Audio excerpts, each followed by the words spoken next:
കേരളം നിയമസഭാ തെരഞ്ഞെടുപ്പിലേക്ക് നീങ്ങവേ പ്രധാനമന്ത്രി നരേന്ദ്രമോദി ഇന്ന് കൊച്ചിയിലെത്തും. രാവിലെ 11:30 നെടുമ്പാശ്ശേരിയിലെത്തുന്ന പ്രധാനമന്ത്രി നേവൽ ബേസിലെത്തി റോഡ് മാർഗം ആദ്യ പരിപാടിക്കെത്തും. NDA ക്യാമ്പിന്റെ തെരഞ്ഞെടുപ്പ് പ്രചാരണങ്ങൾക്ക് തുടക്കം കുറിക്കാനും റെയിൽവേ പദ്ധതികളുടെ ഉദ്ഘാടനത്തിനുമാണ് മോദി എത്തുന്നത്. നാവികസേനയുടെ വിമാനത്താവളത്തിലിറങ്ങുന്ന പ്രധാനമന്ത്രി തേവര മുതൽ MG റോഡിലൂടെ റോഡ് ഷോയും സംഘടിപ്പിക്കുന്നുണ്ട്. തുടർന്ന് 12 മണിക്ക് മറൈൻ ഡ്രൈവിൽ സംഘടിപ്പിക്കുന്ന പരിപാടിയിലും കരൂർ സ്റ്റേഡിയത്തിൽ സംഘടിപ്പിക്കുന്ന പരിപാടിയിലും മോദി പങ്കെടുക്കും. റെയിൽവേ പദ്ധതികളുടെ ഉദ്ഘാടനവും മോദി നിർവഹിക്കും. NDAയുടെ കേരള തെരഞ്ഞെടുപ്പ് റാലി അദ്ദേഹം ഉദ്ഘാടനം ചെയ്യും. തെരഞ്ഞെടുപ്പ് കൺവെൻഷനോടുകൂടി NDAയുടെ നിയമസഭാ തെരഞ്ഞെടുപ്പിന്റെ ഔദ്യോഗിക പ്രചാരണങ്ങൾക്ക് തുടക്കമാകും. വരാനിരിക്കുന്ന നിയമസഭാ തെരഞ്ഞെടുപ്പിലെ NDAയുടെ പ്രകടന പത്രികയും മോദി പുറത്തിറക്കും. പ്രധാനമന്ത്രിയുടെ സന്ദർശനത്തോടനുബന്ധിച്ച് കനത്ത സുരക്ഷയാണ് കൊച്ചി നഗരത്തിൽ ഒരുക്കിയിട്ടുള്ളത്.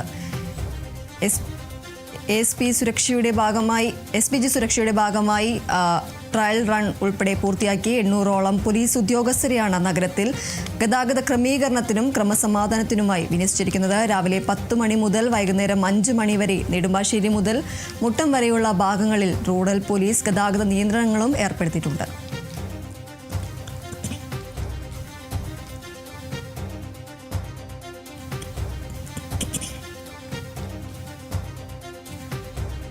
പ്രധാനമന്ത്രി നരേന്ദ്രമോദി ഇന്ന് കൊച്ചിയിലെത്തും. നിയമസഭാ തെരഞ്ഞെടുപ്പിലേക്ക് സംസ്ഥാനം നീങ്ങവേ ഈ ഒരു തെരഞ്ഞെടുപ്പ് പ്രചാരണങ്ങൾക്ക് NDAയുടെ തെരഞ്ഞെടുപ്പ് പ്രചാരണങ്ങൾക്ക് തുടക്കം കുറിക്കാനായാണ് പ്രധാനമായും നരേന്ദ്രമോദി ഇന്ന് എത്തുന്നത്. രാവിലെ 11:30 അദ്ദേഹം നെടുമ്പാശ്ശേരിയിലെത്തും. തുടർന്ന് നേവൽ ബേസിലെത്തി റോഡ് മാർഗം ആദ്യ പരിപാടിക്ക് അദ്ദേഹം എത്തും. NDA ക്യാമ്പിന്റെ തെരഞ്ഞെടുപ്പ് പ്രചാരണങ്ങൾക്ക് തുടക്കം കുറിക്കാനും അതുപോലെ തന്നെ റെയിൽവേ പദ്ധതികളുടെ ഉദ്ഘാടനത്തിനുമായാണ് മോദി എത്തുന്നത്. നാവികസേനയുടെ വിമാനത്താവളത്തിൽ ഇറങ്ങുന്ന പ്രധാനമന്ത്രി തേവര മുതൽ MG റോഡിലൂടെ റോഡ് ഷോയും സംഘടിപ്പിക്കും.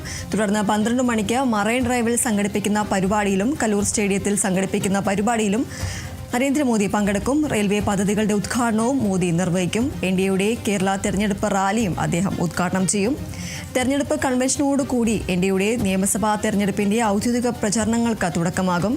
വരാനിരിക്കുന്ന നിയമസഭാ തെരഞ്ഞെടുപ്പിലെ NDAയുടെ പ്രകടന പത്രികയും മോദി പുറത്തിറക്കും. പ്രധാനമന്ത്രിയുടെ സന്ദർശനത്തോടനുബന്ധിച്ച് കനത്ത സുരക്ഷയാണ് കൊച്ചി നഗരത്തിലാകെ ഒരുക്കിയിട്ടുള്ളത്. SPG സുരക്ഷയുടെ ഭാഗമായി ട്രയൽ റൺ ഉൾപ്പെടെ പൂർത്തിയാക്കിയിട്ടുണ്ട്. 800ഓളം പോലീസ് ഉദ്യോഗസ്ഥരെയാണ് നഗരത്തിൽ ഗതാഗത ക്രമീകരണത്തിനും അതുപോലെ തന്നെ ക്രമസമാധാനത്തിനുമായി വിന്യസിച്ചിരിക്കുന്നത്. രാവിലെ 10 മണി മുതൽ വൈകുന്നേരം 5 മണി വരെ നെടുമ്പാശ്ശേരി മുതൽ മുട്ടം വരെയുള്ള ഭാഗങ്ങളിൽ റൂറൽ പോലീസ് ഗതാഗത നിയന്ത്രണങ്ങളും ഏർപ്പെടുത്തിയിട്ടുണ്ട്.